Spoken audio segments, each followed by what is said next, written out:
Joel, do you hear us? Yes, I hear you. Am I right that the last time we met, we decided that you're going to do some homework? No? I couldn't understand. What did you say again? You wanted to do some homework to answer some of the questions that we have raised in our last meeting. Yes, I don't remember exactly what I said. But if you remember, go ahead. Okay. We discussed the story about the Gergesino demoniac. Yeah. And you said that you wanted to give some additional comments for this story of the demoniac. And yeah. Well, I don't remember what they were now, but maybe as we go along, something will occur to me. Okay, then let's move forward. Ирина Сушкова, вы с нами?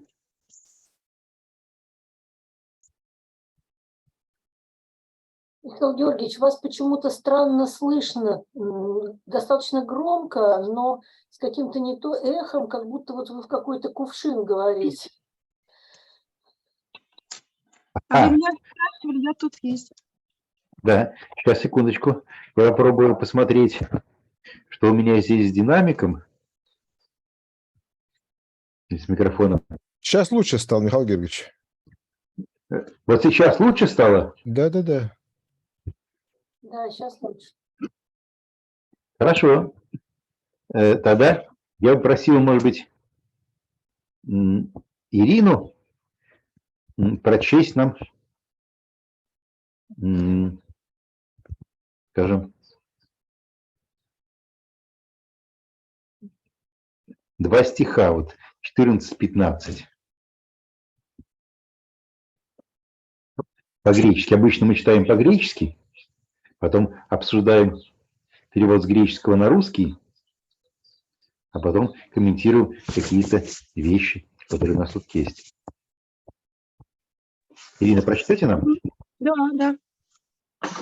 Kai hoi boscontes autus effugon kai apengeilan eisten polen kai seistus agrus.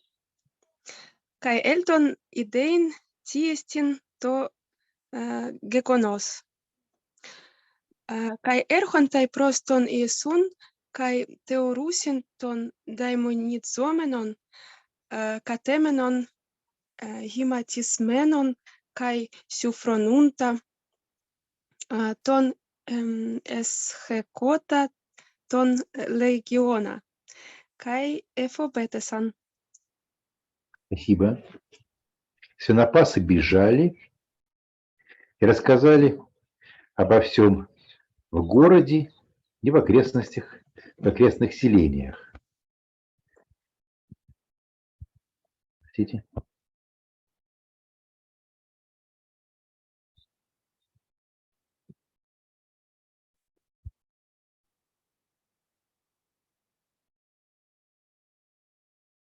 Ну, дополнение обо всем я вставил в наш русский текст, поскольку по-русски требуется все-таки, чтобы было как-то эксплицитно выражено, так говорю, рассказать прямое дополнение. Думаю, что это такая вполне нормальная вещь для перевода с языка на язык. Какую-то информацию делать из имплицитной, эксплицитной, и наоборот, сообразно нормам соответствующего языка.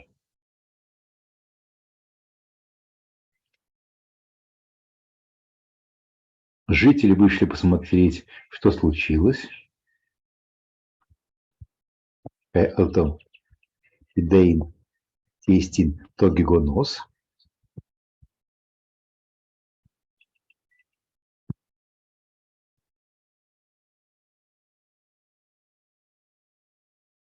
Здесь точно так же добавил слово «жители» в русский перевод.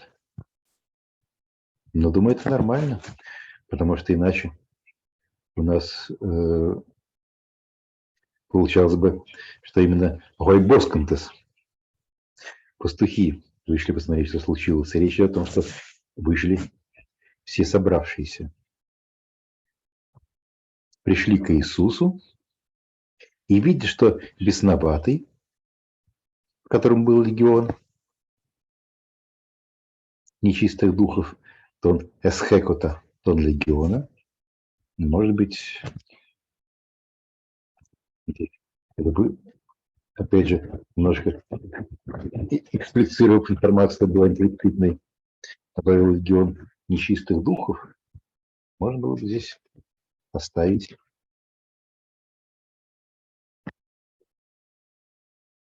текст ближе к греческому. Сидит одетый и в здравом уме. Катевин гематисменом кай софронунта. Некоторые комментаторы, исходя из того, что новое состояние бесноватого описывается как то, что он сидит одет и находится в здравом смысле, в здравом уме,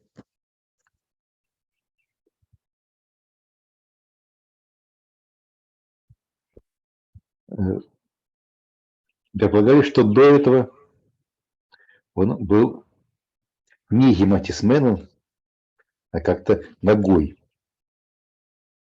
В античных картинах того, как выглядит бесноватый, у нас часто мотив наготы встречается.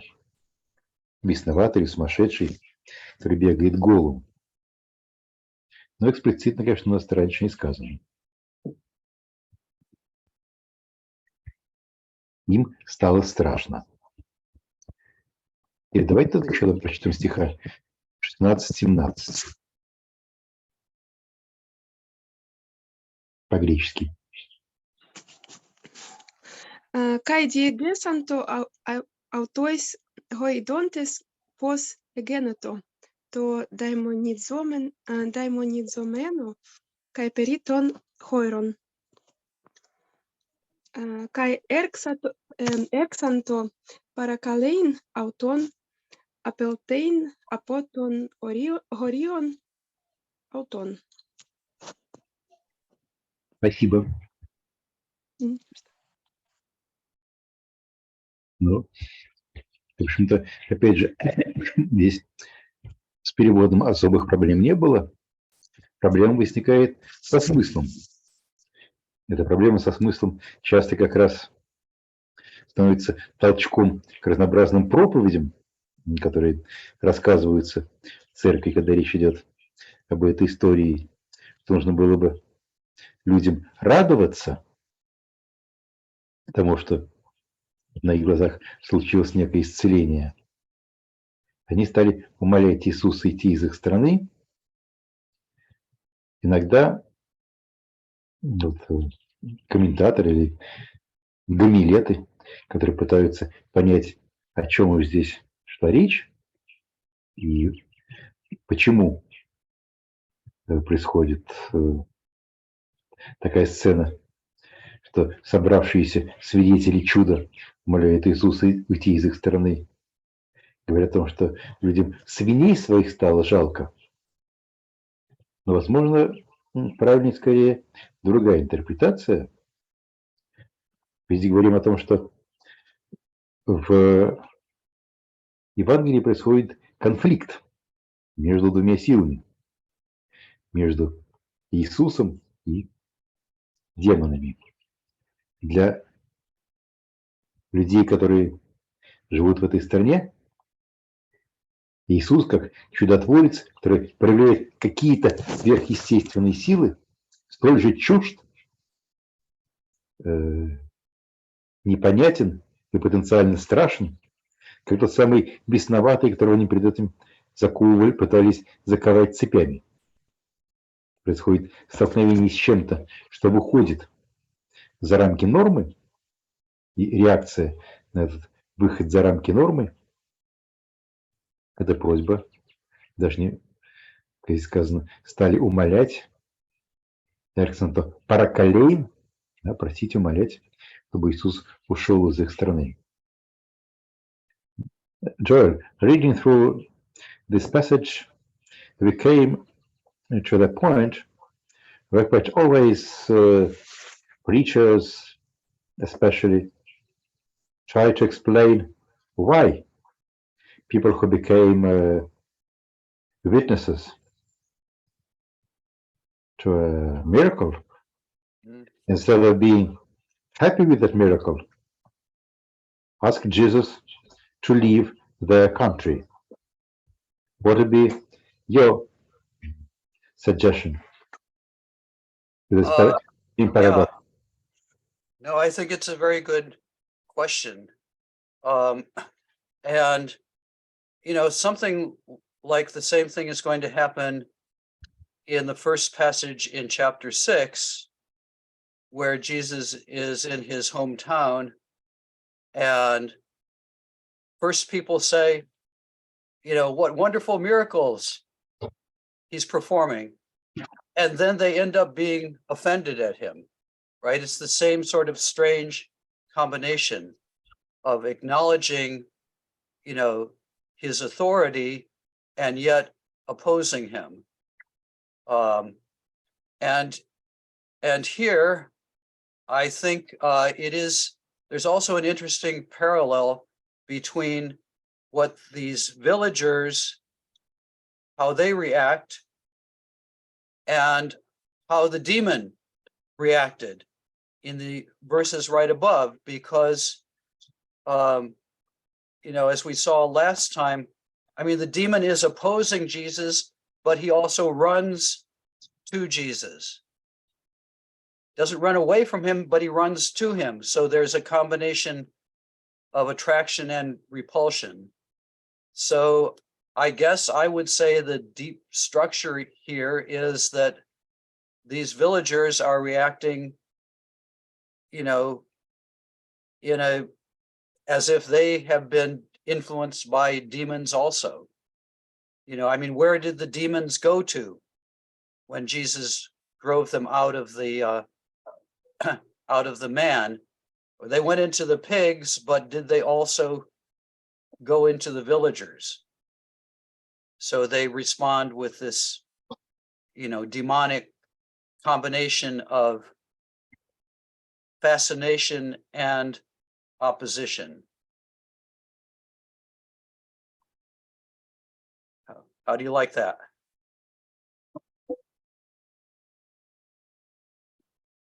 Maybe this is an explanation. You see, there are a lot of different attempts to see some logic here. But let's go to the next verses.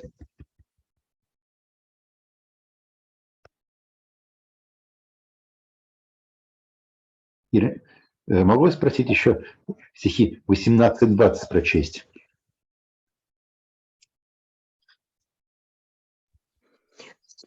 Kai embainuntos autu eisto ployon parakalei auton hon daimonisteis hina metautu kai uk afeki auton ala legi auto iupage eiston oikonsu prostus sus kai apangeilon autois hossa ho curiosu soi pepoiken kai eleesense.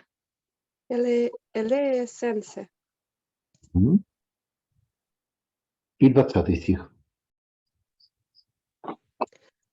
Kai appelten kai erxato kerusein ente decapolei hossa epoiesen auto ho Iisus kai pantes etaumazon. Спасибо.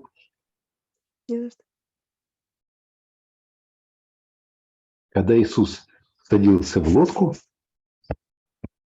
то бесновавшийся просил взять его с собой, но Иисус не разрешил и сказал: «Ступай домой к своим. Расскажи им, что с тобой истворил Иисус, как он тебя помиловал». Тот пошел и стал провозглашать по всему Десятиградию, что сделал для него Иисус. Все были в изумлении. Вот здесь, может быть, имеет смысл обратить внимание на перекличку определенную в словах, ключевых терминах между этим пассажем и тем, что мы слышали раньше. I will continue speaking in English so that Joel can also join our discussion. In this passage about the former demoniac, we encounter some key words that seem to me to be quite important. The former demoniac asks Jesus in met autu e. He asks him to be with him.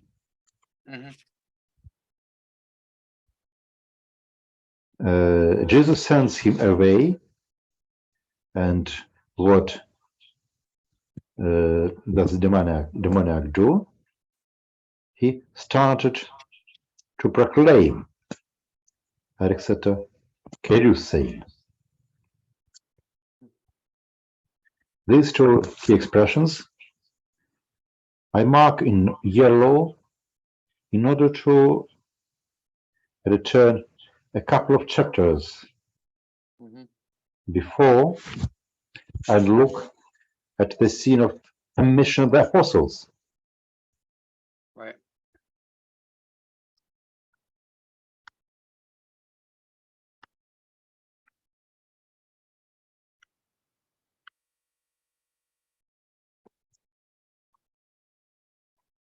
Yes, that's verses 13 and 14 of chapter 4. Jesus chose 12 ruskai apostolos onomasen, whom he called apostles. Hina oisin met autu, hina apostella autus Kerusein.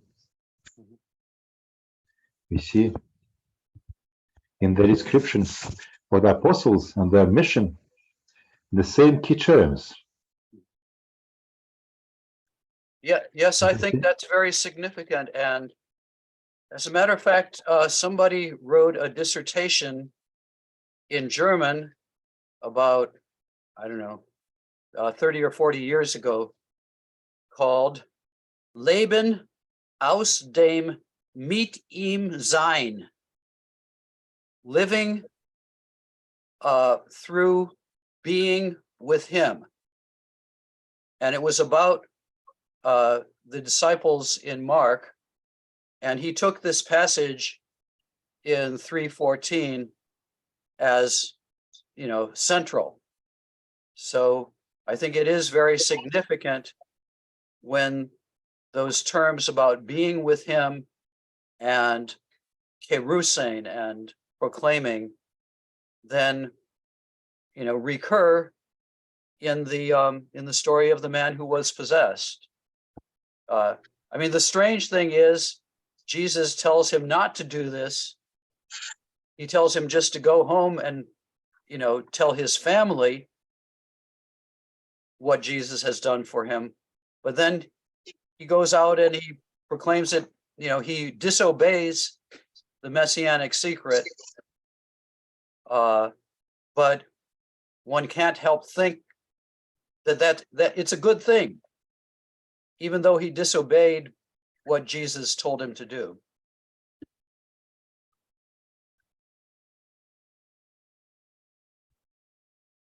Yes, when I looked at this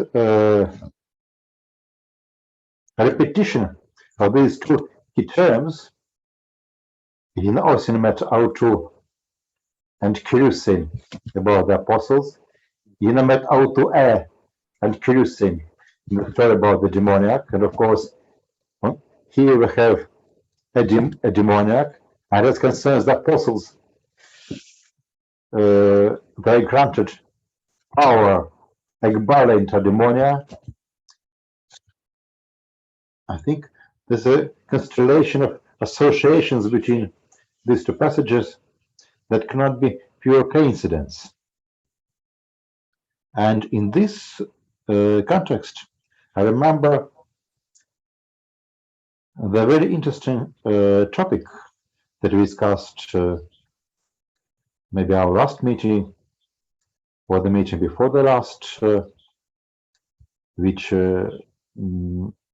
was very important from my point of view for our understanding of the symbolism of this whole travel on the other side of the Sea of Galilee, when we spoke about this travel as a sort of prefiguration for the future mission to the Gentiles.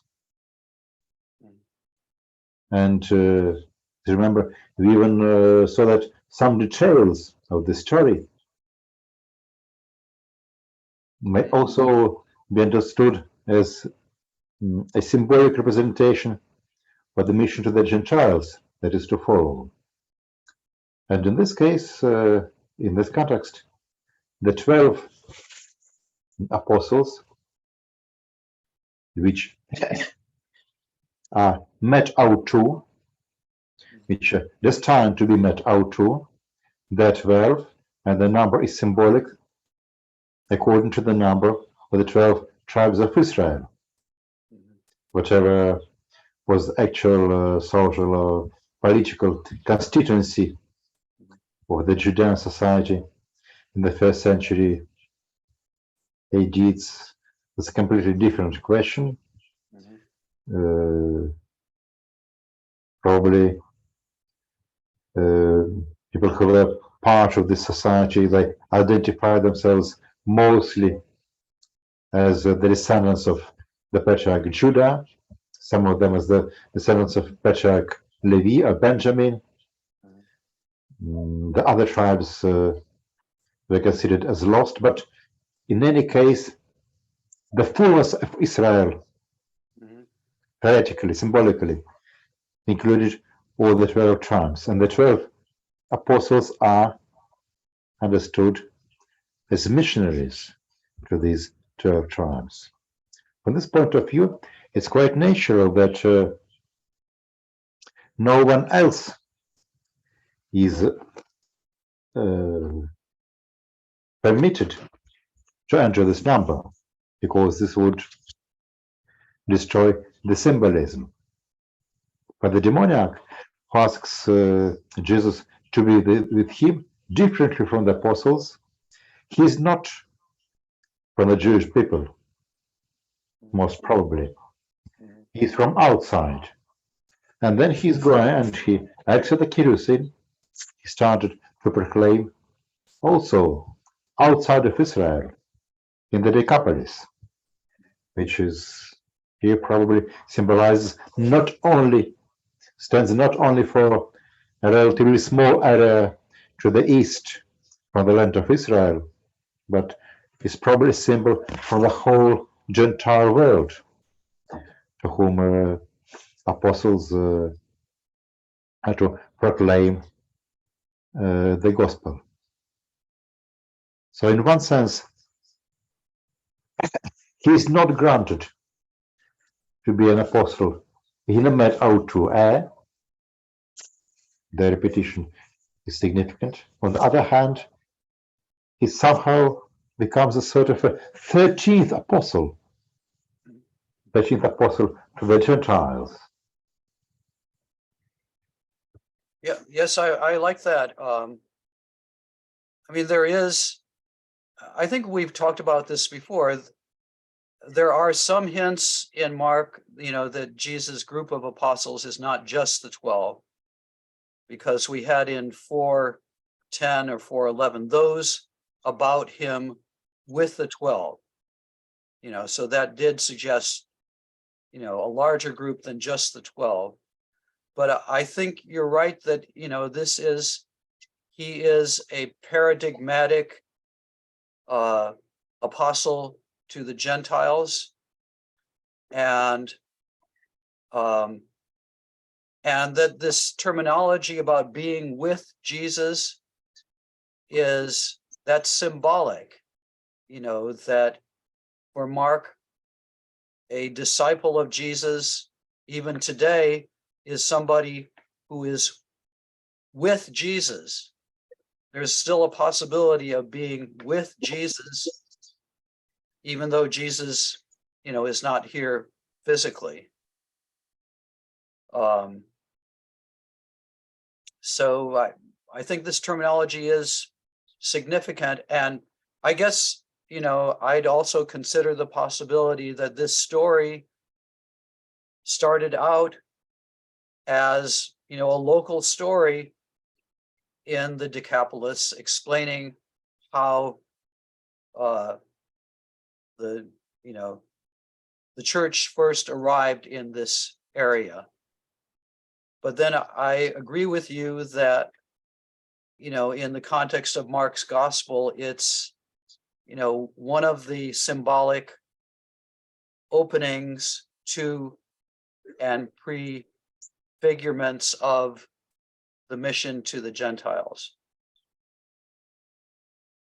But it's still strange, though, that Jesus tells him only to go to his house and to tell his family, just his family, what he has done, but he seemingly disobeys, and he goes out and he proclaims it everywhere in the Decapolis. But isn't it the same paradox, the messianic secret that we have throughout the gospel, that Jesus tries to keep his identity in secret, while the outcome of his attempts to keep his identity secret is just the opposite. It becomes known to everyone. So this is not a paradox that is limited to this particular pericope, but that's that's true. Yeah, and the main topic of the. Though sometimes Jesus tells people not to say things and they don't, but sometimes he tells them not to say anything and they do. And I think, I mean, what that is saying is, you know, the secret can't be kept. It's too powerful a secret. And it has to, you know, burst out. Окей. Друзья, нужно ли мне сделать какой-то маленький перевод или русской summary того, о чем мы говорили с Джоэлем? Или это вполне было понятно?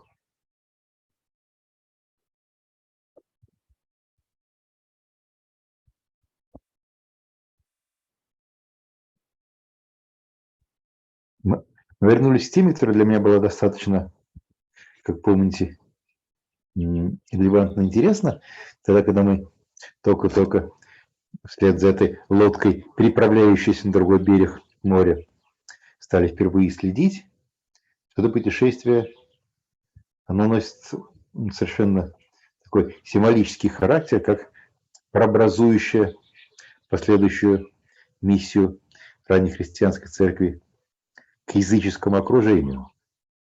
И здесь у нас вот этот христианский бесноватый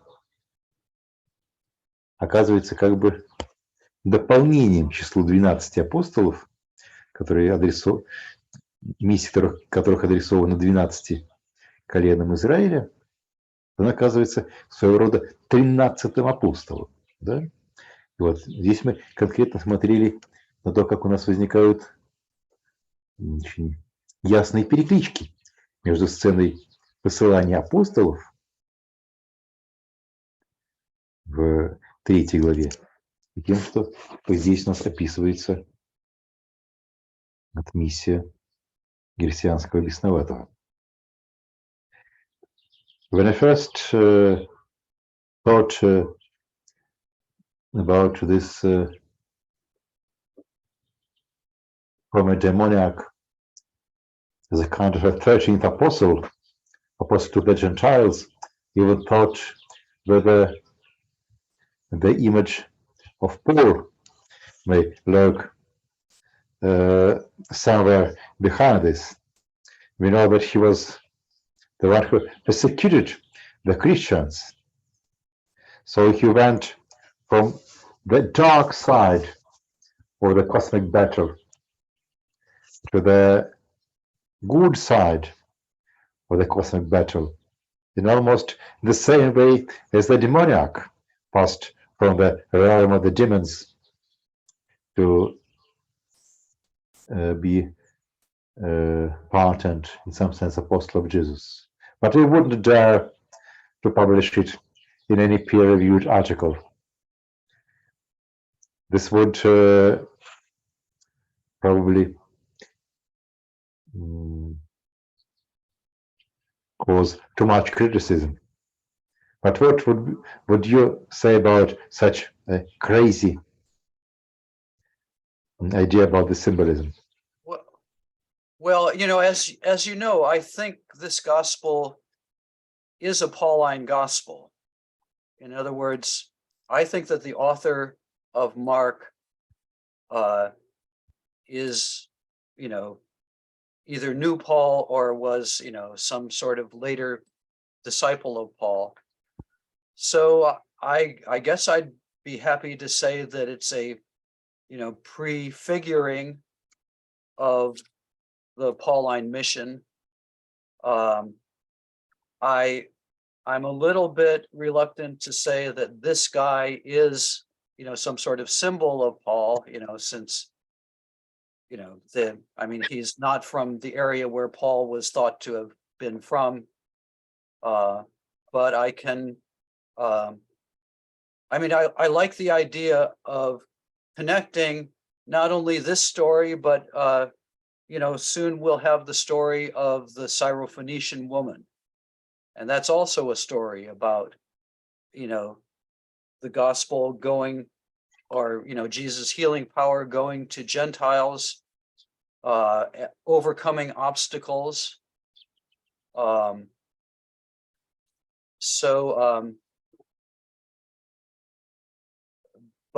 I'm trying to think of if in the whole 2,000 years of history, anybody has ever, you know, said that this guy is a symbol of Paul, and I'm not coming up with anything. So I'm not yet ready to take the plunge and believe in your gospel to that in all of its details. Yes, I said that the area is different from the area of Paul's activity. That's true if we think about Asia Minor and other areas of Paul's mission activity. But on the other hand, Damascus figures quite prominently in Paul's narrative, and Damascus is part of the Decapolis. Yeah. Okay, well, that's interesting. Is Damascus one of the Decapolis cities? Yes. I didn't remember that it was, but I thought it was, you know, more the cities that are just like right around the Sea of Galilee. I think Damascus was the northernmost of the cities of Decapolis. I'll check with Rabbi Google. Okay. Decapolis.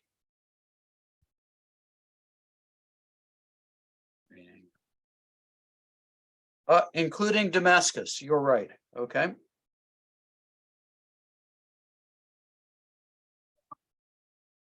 This makes the connection between this story and the story of Paul even closer. Yeah, that's interesting. Yeah.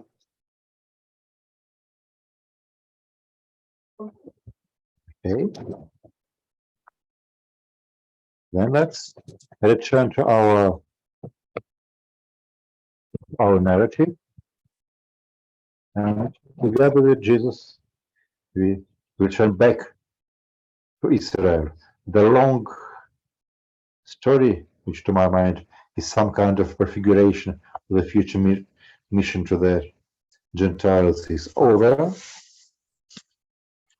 And Jesus returns to the very context where we saw him before this whole story of traveling, Jesus traveling to the other side of the Sea of Galilee and healing demoniacs, and so initiating mission to Decapolis. Вы продолжите тогда вот 21 стиха, допустим, по 21-23. Kai diaperasantos tu Isu entoploio palen eistoperan synechte ochlos polus epauton, kai en paratem talasan. Kai erchetai heiston archisynagogon onomati Iairos, kai idon auton piptein prostus podas autu, kai parakalei auton pola, legon hotie to tugatrion mu eschatos echei. Hina elton epites tas heiras aute hina sote kai zese. Kai апелтен Давайте пока здесь остановимся. А Иисус переправился на лодке назад, на тот берег моря. Здесь интересно, что действительно по-гречески «топерон» здесь меняет свое значение. Если мы вместе с повествователем находимся на западном берегу моря, то «эйстоперон» будет переправиться на восток, а здесь, поскольку мы находились на восточном берегу моря, то он решится «пален эйстоперон» на запад. То есть здесь выражение «топерон», как русское, на тот берег, оказывается не имеющим четкой географической привязки, а зависящим от того, где находится наблюдатель, подразумеваемый. И вокруг него собирается большая толпа народа. Охлос полюс – это, опять же, как помнят те, кто с нами читали главы, предшествующие путешествию в сторону Гергесинскую, Гадаринскую, это одно из ключевых слов той части текста, вот, куда была включена история о миссии Иисуса, путешествии Иисуса на восточный берег моря. Да? Вокруг него собирается большая толпа народа. Он был на берегу. Энпаратен таласом. Тот же, то самое антураж, в котором пару глав назад звучали притчи Иисуса. И вот подходит один из старейшин синагоги по имени Иаир. Увидев Иисуса, он падает к его ногам и умоляет его, полалайгон, умоляет его, по-видимому, имеется в виду полалайгон многими словами. Я пытался перевести это таким русским гиндиадисом, просит и молит.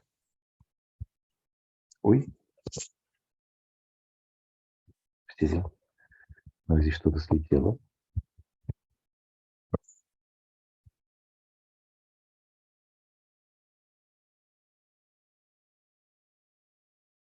То есть тимурит. Моя дочка умирает.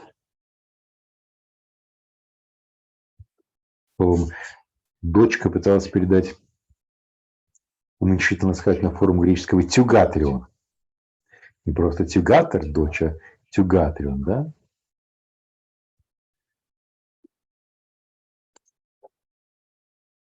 Но приди, возложи на нее руки, и она будет спасена, будет жить.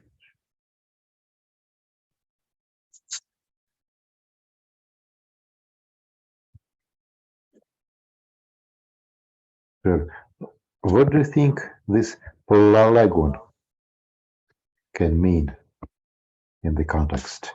Is it the intensity of his speech or the length of his speech? Well, yeah, I would think in the context, it's the intensity. He's not going to make a big speech, but it's just the pala, meaning, as you say, with a lot of intensity. Okay. In my Russian translation, as you can see, you already know enough Russian. I just rendered it with a Russian handaides. Am I right in pronunciation of this term in English? When we say the same thing with two words. Yeah.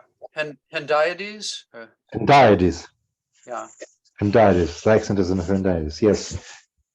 So you see, I created here Russian handaides.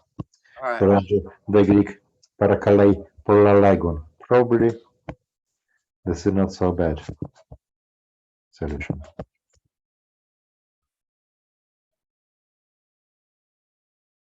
Okay. Yeah, I like prosody molit. It rhymes.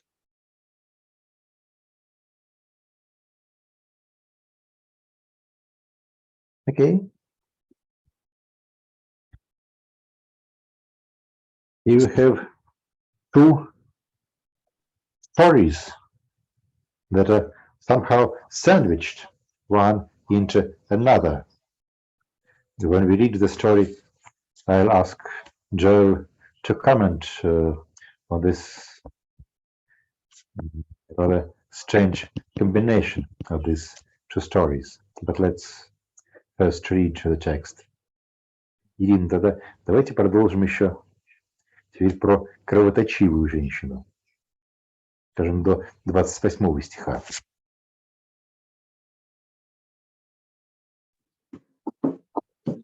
Так. Кай еколутий авто, охлос полю. Сейчас. Кай Сначала сюне. Кая Пельтон метауту. Кай пельтен метауту, кай еколутий авто, охлос полюс. Кай сюнет лібон авто. Так.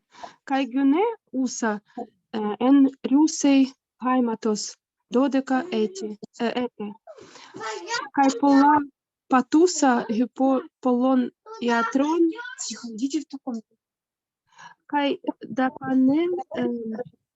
дапанесаса тапар аутес панта кай меден офелетейса.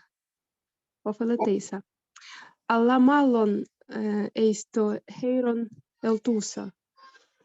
Acusasa pere tu Iesu, eltusa en tu ojlo opisten hepsato tu himatiu autu. Elegangar hotie ean hapsomai kan ton himation autu sotesomai. Спасибо. Давайте пока, знаете. Иисус пошел за ним. Его окружала плотная толпа народа. Там была одна женщина, которая 12 лет страдала кровотечением. Она уже намучилась со многими врачами. Полла Патуса, Гипополон и Атрон. и потратила на них все свое состояние, но без толку. Ей становилось все хуже. Да?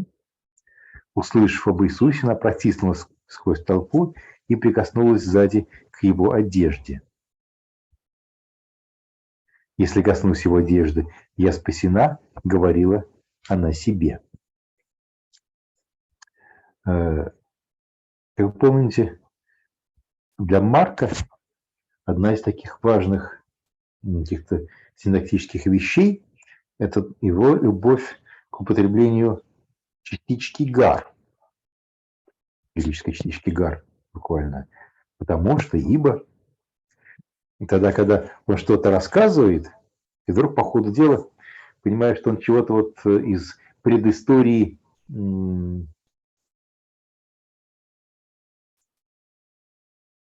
не дорассказал, да? Нужно как бы по-хорошему было бы вернуться в рукописи на пару строчек вверх и что-нибудь туда добавить. Но компьютеров нету, поэтому так просто взять и поднять курсор на 2 строчки назад и что-то доставить не получается. И тогда вот эту дополнительную информацию он вставляет через частичку «гар». Которая, конечно, такая и нормальная вещь для построения греческого дискурса, но для Марка это очень часто. Условно, когда у него возникает какая-то такая afterthought, что нужно же было мне здесь что-то добавить, какую-то детальку, то вот появляются такие фразы. Я принял решение, у нас же такое встречалось, такого рода флешбеки у Марка выделять квадратными скобочками. Да? Но это вполне соответствует, опять же, и русской функции квадратных скобочек. «Если коснусь его одежды, я спасена», — говорила она. Прежде чем мы двинемся дальше, я бы одну вещь хотел просить у Джоэля. Joel, you remember, of course, that in parallel passage in Matthew makes the story about the woman which touches Jesus' garments into the story of the woman who touches Jesus' tzitzit. Yes, so that Matthew makes Jesus a bit more Jewish than the story that we did in Mark. As far as I understand, there is nothing in Mark that can suggest such an interpretation. Yeah, that seems right to me. Yeah, I agree.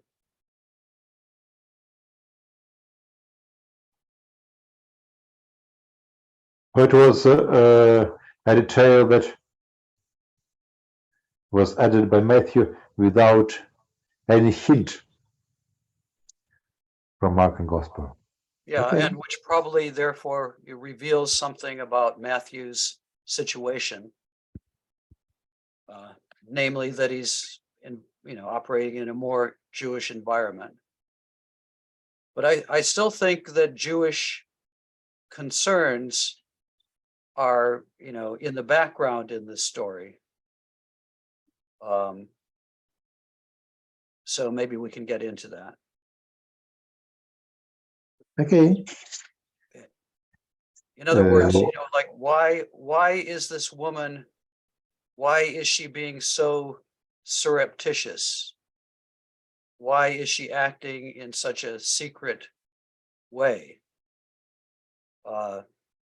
She in effect steals a healing from Jesus.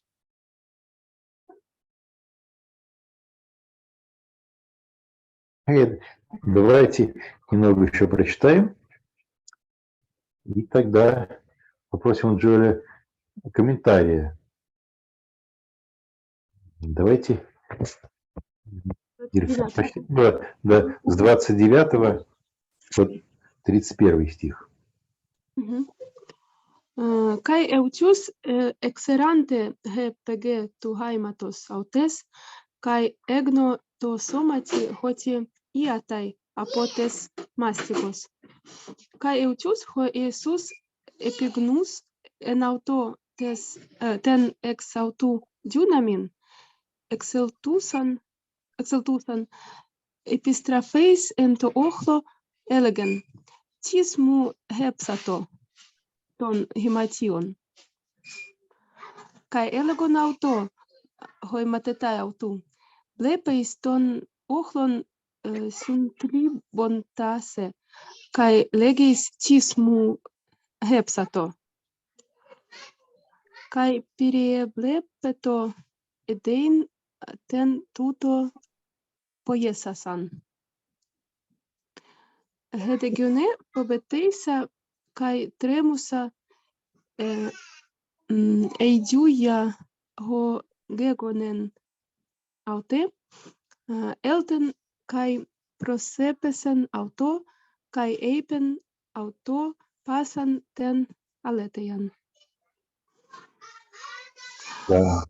И тотчас кровотечение прекратилось, она всем телом ощутила. Может быть, здесь я, стремясь сделать русский текст чуть лучше, немножко поменял акценты по сравнению с греческим текстом. Кайгнотто сомати, готиатай апотес мастигос. Она узнала, вот, благодаря своему телу, телом своим почувствовала, поняла,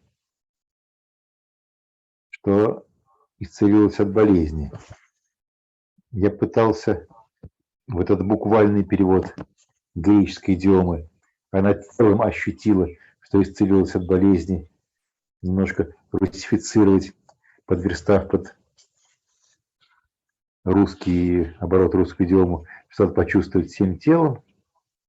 Возможно, если мы это все мы берем, то будет это чуть-чуть менее идиоматичный русский, но зато будет ближе к греческому. А Иисус тут же почувствовал или понял эпигнус, как сила выходит из него.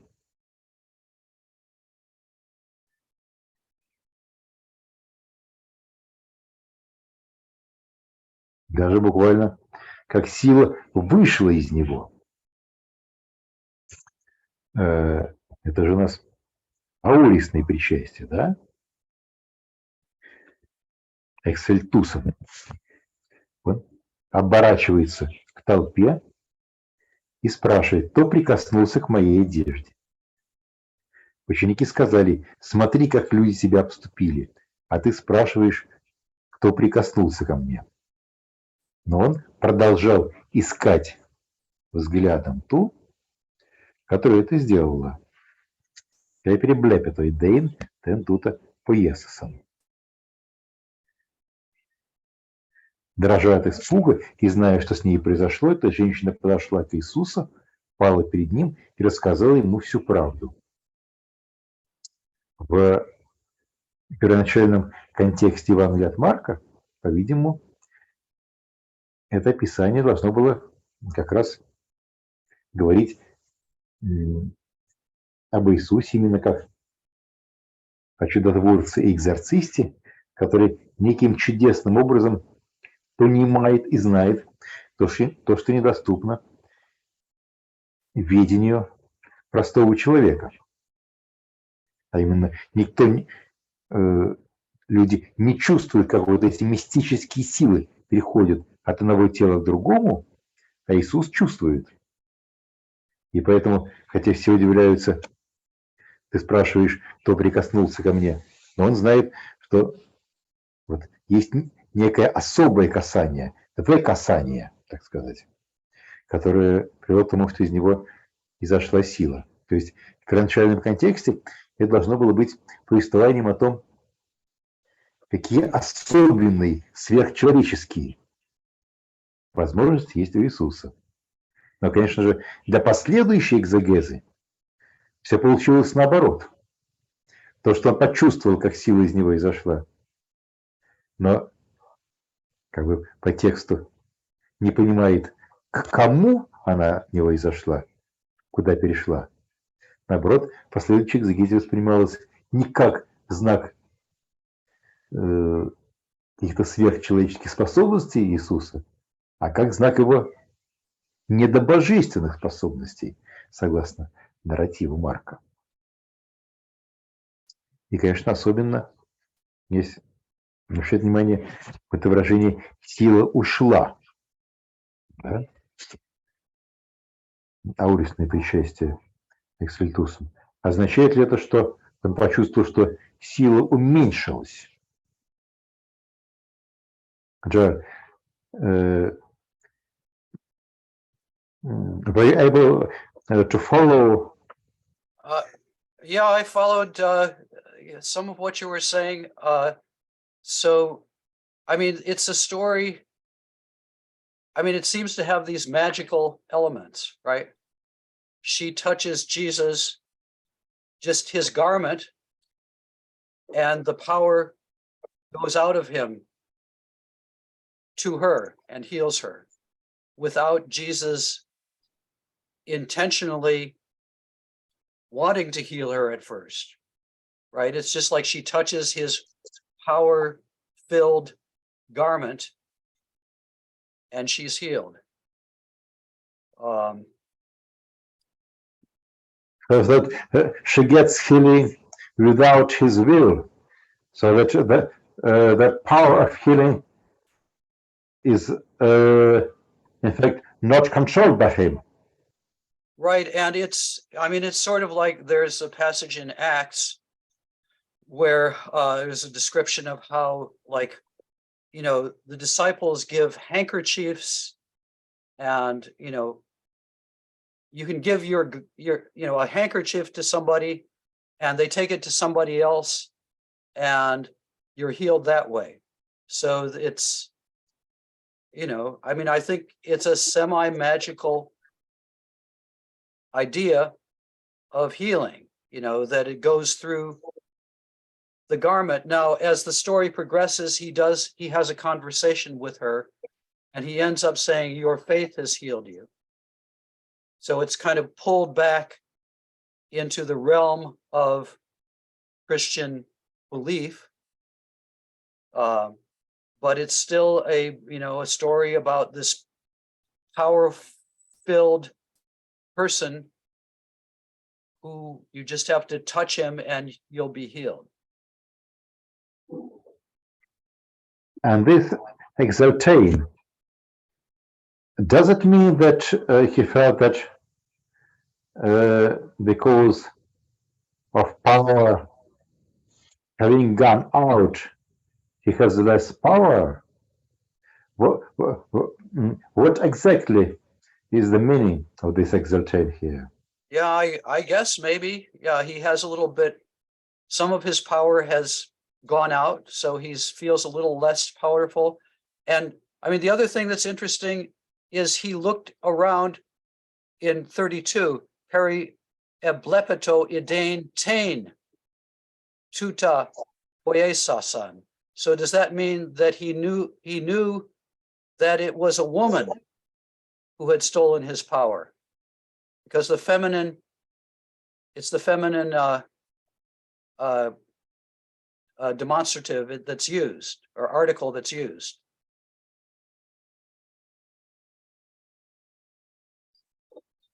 Yeah, that's interesting. You're right, because otherwise the construction might have been Peperblaptedain Tis who did this might have used a construction without such a gender qualification. Yeah. The other thing I Yes, want, etc. Yes. Mhm. the other thing I want to point out, if you go back to like verse 25 or so,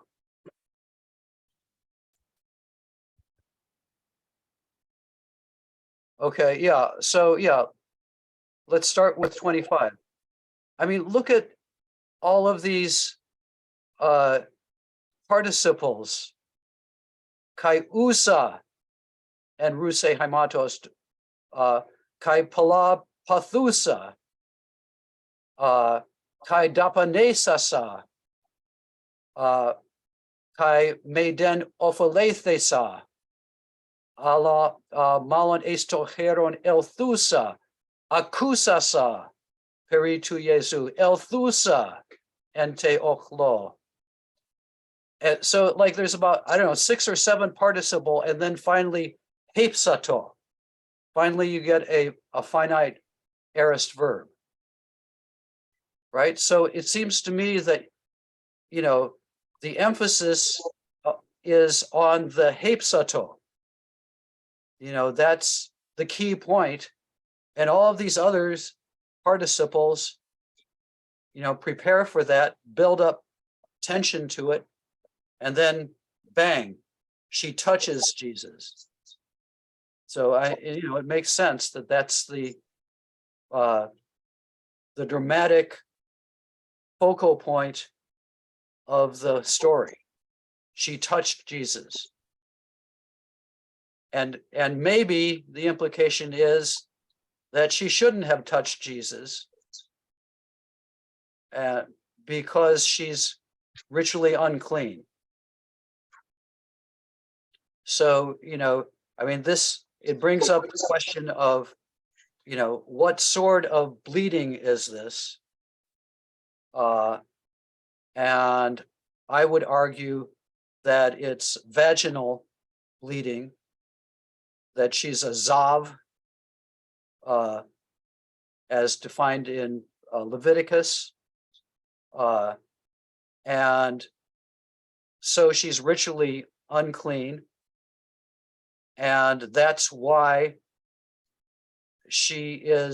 her stealing of this healing is so surreptitious, so secret, because, you know, she shouldn't be touching Jesus because she's unclean. And the anxiety might be that she could then make him unclean, but instead of the uncleanness going from her to him, his power goes from him to her.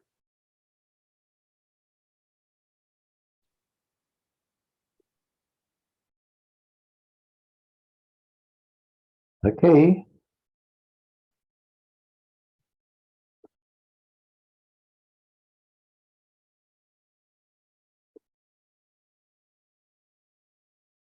Давайте еще прочтем 34 стих.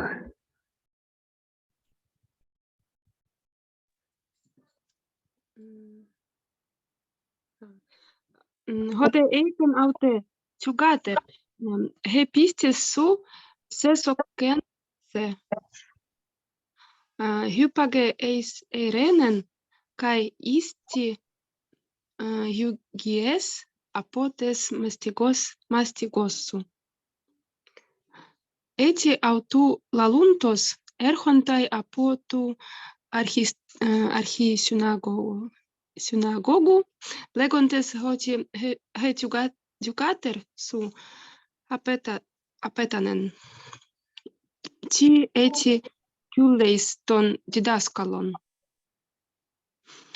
Hode Iesut parakusas ton logon lumenon legi to archisynagogo me phobou monon pisteue. Давайте пока остановимся. Вот здесь у нас в этих двух вот историях, которые действительно вкладываются друг в друга, как какие-то кусочки сэндвича, вот, и, наверное, у нас потом мы поговорим про то, что, может быть, сегодняшний, в следующей встрече, про то, что здесь перед нами может быть, какие-то две разные истории впервые так вот были соединены в Евангелии от Марка. Но они друг с другом перекликаются очень важной вещью, да? У нас здесь почти подряд стоят вот в завершающем стихе, который посвящен исцелению кровоточивой, говорится: «Твоя вера спасла тебя, дочь моя». И чуть дальше, когда подходит старейшины синагоги его домашние и говорят: «Твоя дочь умерла, чему теперь тебе утверждать учителя?» Снова стоит тема веры. Не бойся, просто верь, да? Вот. Что у меня почему-то постоянно искакивает экран.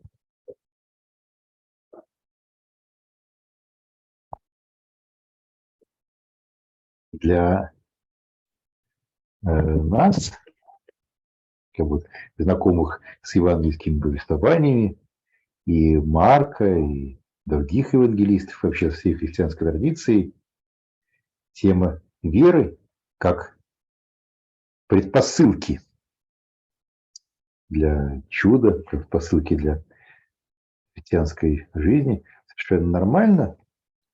Вот я сейчас задумался над тем,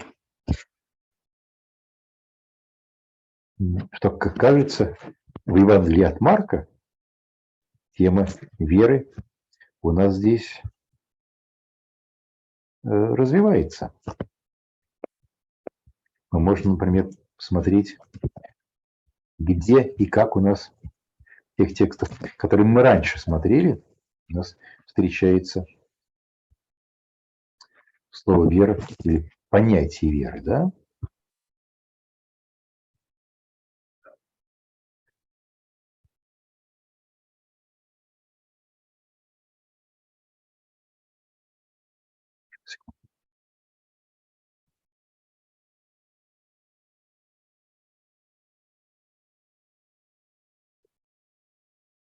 М.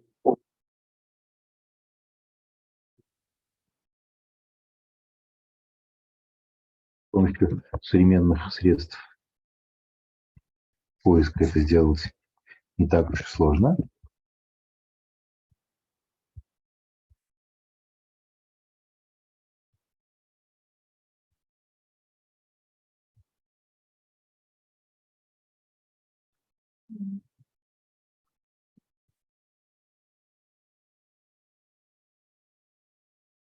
Скажите, сейчас, что у нас видно сейчас на экране? На экране Да, видно. переводом. Ну, то же, что и Понятно. раньше, параллельно. Понятно. Давай тогда я попробую сейчас запустить новую, другую демонстрацию. Вот я просто вывел на экран все эти места греческой Библии, где у нас встречаются какие-то слова с корнем «пист». Вот у нас есть призыв Иисуса в самом начале, да? «Приблизилось Царствие Божие, покайтесь и веруйте в Евангелие». Дальше у нас Иисус видит веру их, тех, которые принесли ему парализованного, и говорит ему: «Отпущаются тебе твои грехи». Упрекает апостолов в недостатке веры. Вот здесь у нас эти два ключевых слова встречаются подряд. И вера твоя спасла тебя, и не бойся, только веруй. Причем они у нас здесь встречаются именно в словах Иисуса как некое такое обоснование того, как и почему чудо должно быть совершено. У нас же перед этим мы довольно много встречали разных описаний чудес, но тема веры здесь не выходила на первый план, так как вроде выходит здесь. John, my question is probably I'm right, probably I'm wrong. Can we see here within the narrative of Mark that the topic of faith as a prerequisite for miracles, or prerequisite for being Christian, is somehow developing throughout the narrative? Yeah. Also, 1052, which you have here, Yes. you have the exact same "hepistis sus sesokense," right? And yeah, and the passage that you're pointing to now also, I mean, that's a really interesting one when we get to it, of the epileptic boy, Mm-hmm. because and it raises this whole question of, is faith a prerequisite for miracle, or is it the result of a miracle? Because Jesus says to him, you have to believe, but he says, I believe, but help my unbelief. So it's this dialectical thing, and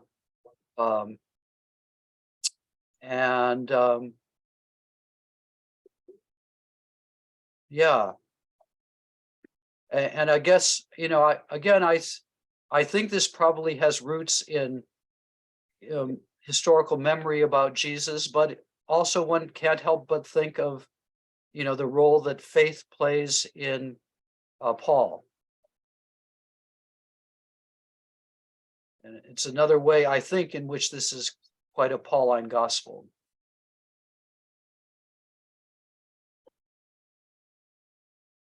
Окей. Давайте вернемся к нашему сэндвичевому повествованию.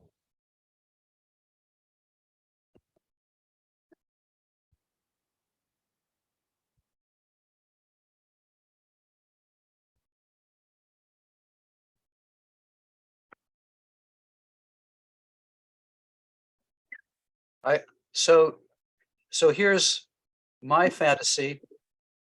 I'm not sure I ever wrote this up, but I think I started to write an article about "hepistis su sesokense," your faith has saved you, as a baptismal formula.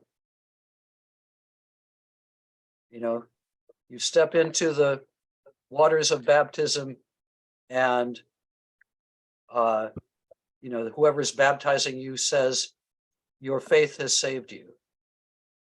And I guess part of my argument for that was, especially in the other story in which this occurs in Mark, which is the story of the healing of blind Bartimaeus in 1046 and following, that I think that's easy to see as kind of a symbolic baptism story.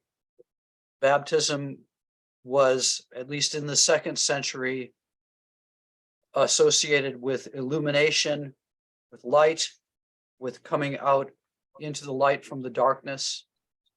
And the same formula occurs there. Let's see, how do you, yeah, oh yeah. Tvoya viera spatial tibia. But do we have expressions like this in actual baptismal formula of the early church? That's the question. I do not remember. I don't think so. No, that's why I never published the article.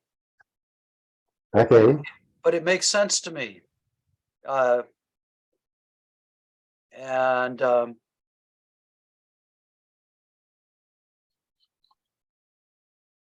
Yeah, that's the missing part. Okay. You notice how rhythmic it is. Hepistis su sesokense. I mean, it would work very nicely as a part of a baptismal ritual.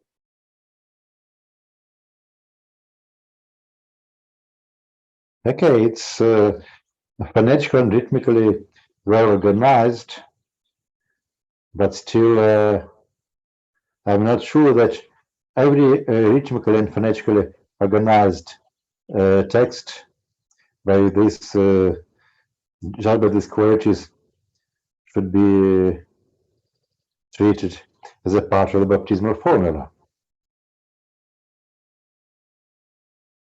Yes, I knew you'd be skeptical of it, but that's okay. Окей. Да. Мы встречались до этого со сценами исцеления больных, бесноватых.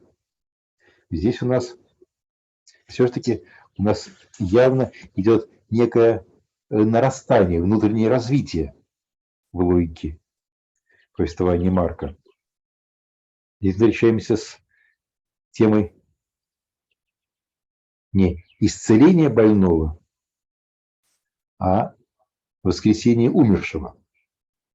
Точнее говоря, начинается эта история как очередная история об исцелении больного, и по ходу дела превращается в историю о воскресении умершего. Понятно, что это вещь более как бы значимая для евангельского нарратива, для христианской традиции,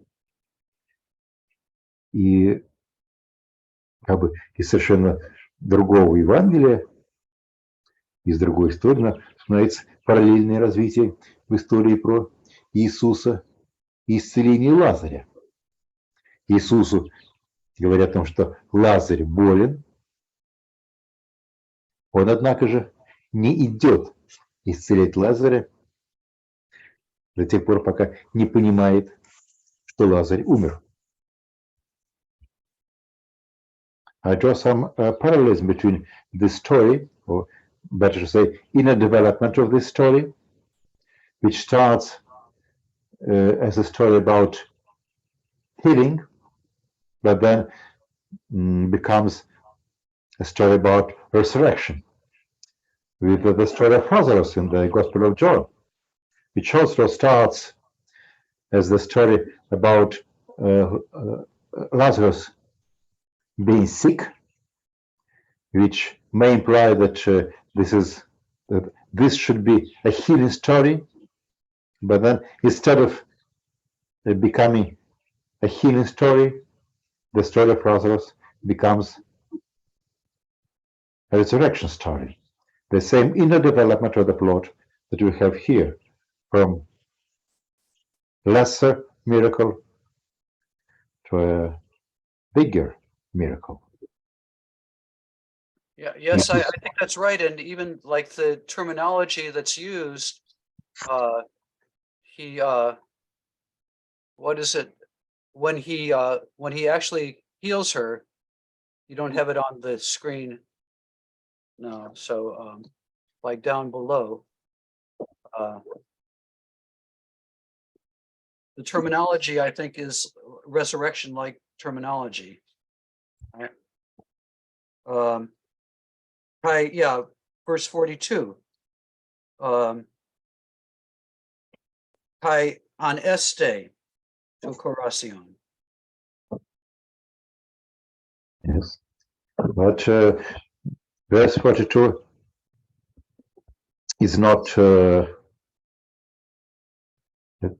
We have just a long way towards verse 42. Let's move a bit. Mm-hmm. I think we can have about 10 minutes. Yeah. Let's read a bit, and then we'll return to this story, to these two similar stories next meeting. Давайте прочтем до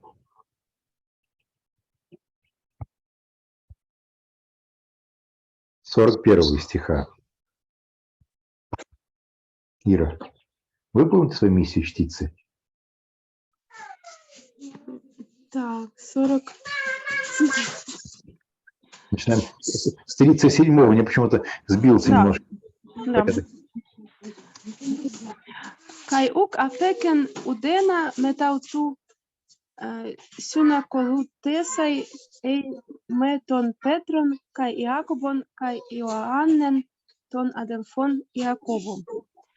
Kai erhontai histonoikon tu archisynagogu kai teorei toriubon kai klajontas kai alalaksontas polla. Kai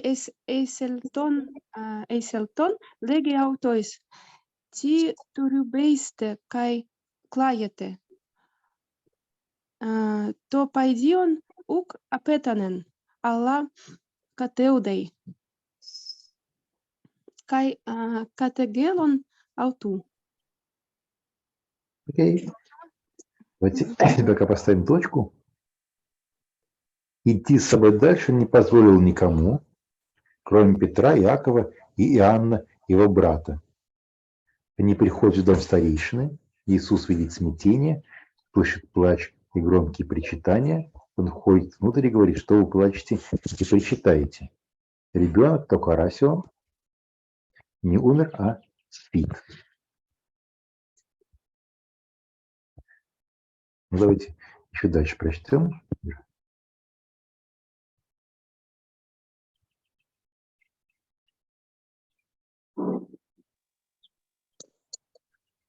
Давайте. Аутос Б 40, да? Да, давайте 40-й, 41-й. И на этой тогда ноте закончим.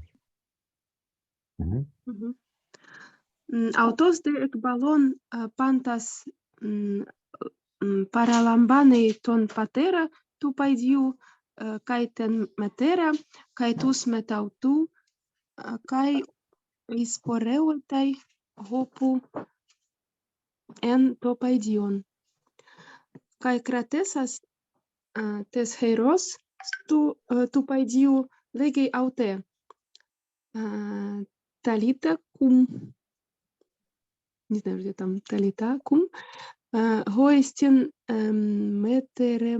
метерменеуменон то корасион сой лего эгере. Да. Над ним стали смеяться. Это гелун ауту. Видимо, здесь не случайно употреблен именно имперфект. Да? Не то, чтобы над ним посмеялись, а над ним стали смеяться. Но он всем велит уйти, берет с собой лишь родителей девочки и своих спутников. Да? Прамбантон патера ту пайдилу кайтен метера кайтус мет ауту. По-видимому, под тус мет ауту имеется в виду упомянутый выше Петр, Иаков и Иоанн. Мы сразу вспоминаем о том, что дальше в сцене преображения, которая будет у нас чуть дальше, мы тоже видим тех же самых Петра, Иакова и Иоанна. Вот. Когда мы говорили про притчи Иисуса, то была некоторая иерархия, да? Те, кому что-то дано понимать, те внешние, но и внутри. Вот внутри этого круга у нас тоже есть круг более внутренний, и круг менее внутренний. В этот самый внутренний круг входит только 3 апостола. Возможно, что вот это такое, можно сказать, иерархическое разделение по степени близости к Иисусу. Тоже какая-то такая важная черта для Марка. Да? Берет с собой лишь родителей девочки и своих спутников и входит в комнату, где она лежит. Ну, по-гречески буквально входит туда, где она была, и, взяв ее за руку, говорит ей, дальше идет арамейская фраза «талита кум». что переводится, что значит девочка, тебе говорю, встань. Видите? Этот текст у нас сразу же много вызывает вопросов чисто по своей формальной организации. Да? И насчет того, что у нас здесь сужается круг апостолов до 3, и это просто о роли арамейского языка здесь в Евангелии от Марка. We have here two questions, I think, important for us, or at least two questions, namely that the circle of those who follow Jesus and who are allowed to be witnesses to what is going on is even narrower than the closer circle of 12 apostles. We have here a sort of continuation or the same opposition between inner circle and outer circle that we heard earlier when speaking about Jesus' parables. So that the hierarchy is not just twofold, inner circle and outer circle, but there's inner circle within inner circle. And for me as a linguist, a very important question is the role of Aramaic language here. Is this a remembrance of the original words uttered by Jesus? Is this a special sacral role of these words that required that these words are to be transmitted in the original language? Or take into account that the whole of the gospel is in Greek, and of course it's normal for a special magical formula to be said in a different language, different from the normal language of the narrative. Is this and part that of the happens, strategy of the Greek narrative? Yes. yes, and that happens also in chapter 7, I think. The man who is mute, who can't speak and who can't hear, also, their Aramaic is used, ephatha, right? Yeah. So those are two of the only, I think the only other time that Aramaic or Hebrew is used is Bartimaeus calls him Rabbi in chapter 10. So 2 out of the 3 times it's in a healing miracle. And so I would think that behind this may be the idea that to preserve Jesus' words in their original language with their original power, so that the words themselves have power, especially in their original language. That makes sense to me. Okay. Let's stop here. We meet next Monday, and our next Monday meeting will be the last one in this semester.